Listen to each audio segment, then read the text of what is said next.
The thing that I always remember is having such a great view, actually.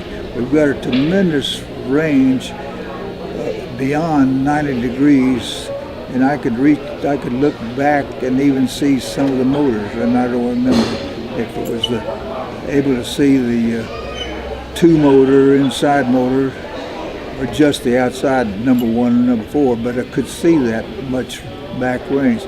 The view in these Cheyenne turrets was so much improved over the old F model Stinger tails that they have.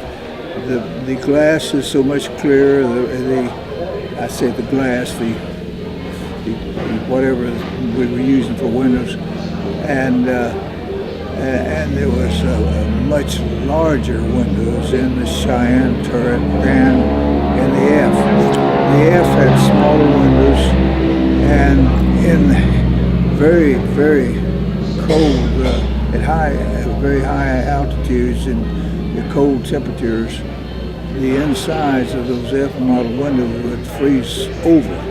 They wouldn't frost over, they'd freeze over.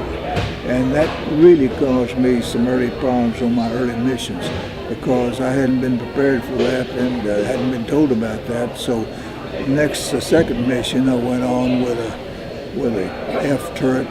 I took some scrapers and whatnot where I could scrape that off and whatnot. So I was flying blind part of my first mission and was probably no help at all really from protecting from any attack from my angle. So that was one thing that was never included in our training, and no one ever talked about that on the freezing of those windows. I recall you said that someone told you a trick for how to keep the windows from freezing up involving lemons or something? One of the guys, the tail gunner on the Brown crew, I came back and I told him, he was in our barracks, of course. I told him what I'd run into, and he said, your most positive thing you might want to do is get a lemon from the mess hall and put that juice, smear the juice on your inside windows, and that will help keep those windows clear. And it worked. And so I remember that guy. He was from Oklahoma City, and gave me some good advice. Was it physically difficult to be in that position there for many hours on end? Well, of course, at that age, being a young guy, I was always extremely involved in athletics, so I was extremely agile and limber and all this sort of thing. And I have no recollection of it being a difficult place to get into or a difficult place to stay. One of the questions that I used to get all the time was, didn't you feel so cooped up and whatnot? Of course, it was tight, but I didn't have a feeling claustrophobia at all, and ever. Now, some people might have that, but what we had was right at our fingertips. The oxygen bottles, the radio plug-ins, the various equipment that we needed was right there in our hands. So it was handy rather than being cramped as far as I was concerned. Of course, at the high altitudes of winter flying, we always had big, bulky parkas on. We had our parachute harness on and whatnot, so we were bulked up to protect ourselves from the cold weather, which worst I was told we had one time was minus 75 degrees. Often we had in those winter times 50 degrees, but below zero, 75 degrees below zero. So that is one of the real problems that we had to protect ourselves from. The other icing problems that would be pertinent that we looked to details on was our oxygen hose, which after we got to 10,000 feet, we would be on oxygen.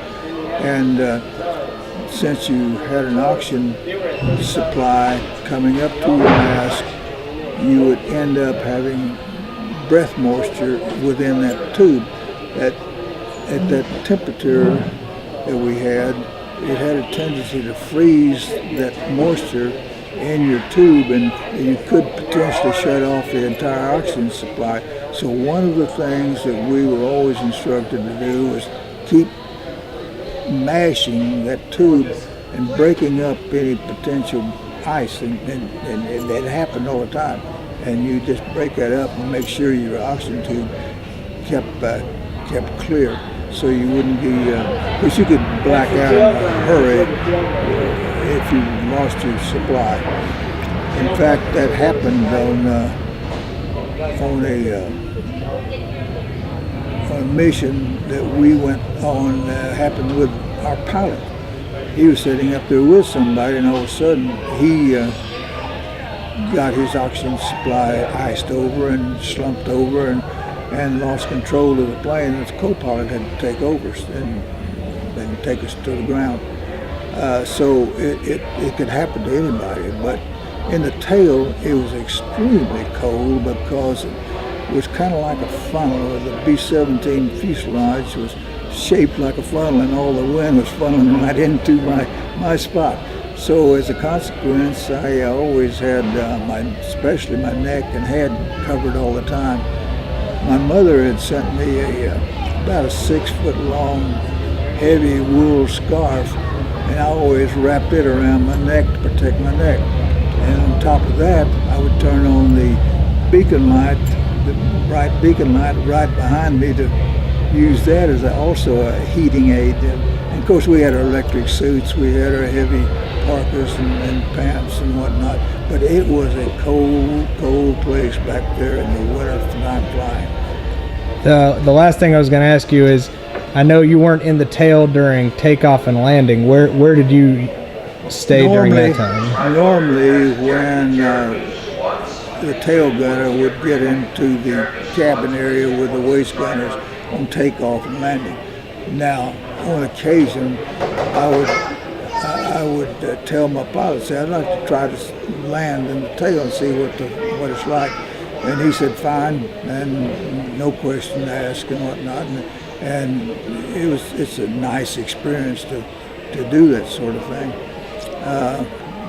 But normally we would be in the cabin on takeoff and landings. Now the other thing that would happen, we were always trained too, that if we were going to have some kind of crash landing, perhaps, in case of some difficulty with the plane, we were always told that we in that part of the plane would get in the cabin and get against the bulkhead with our backs to the bulkhead and our hands positioned behind our heads, so that on impact that would support our backs and whatnot, and not toss us about.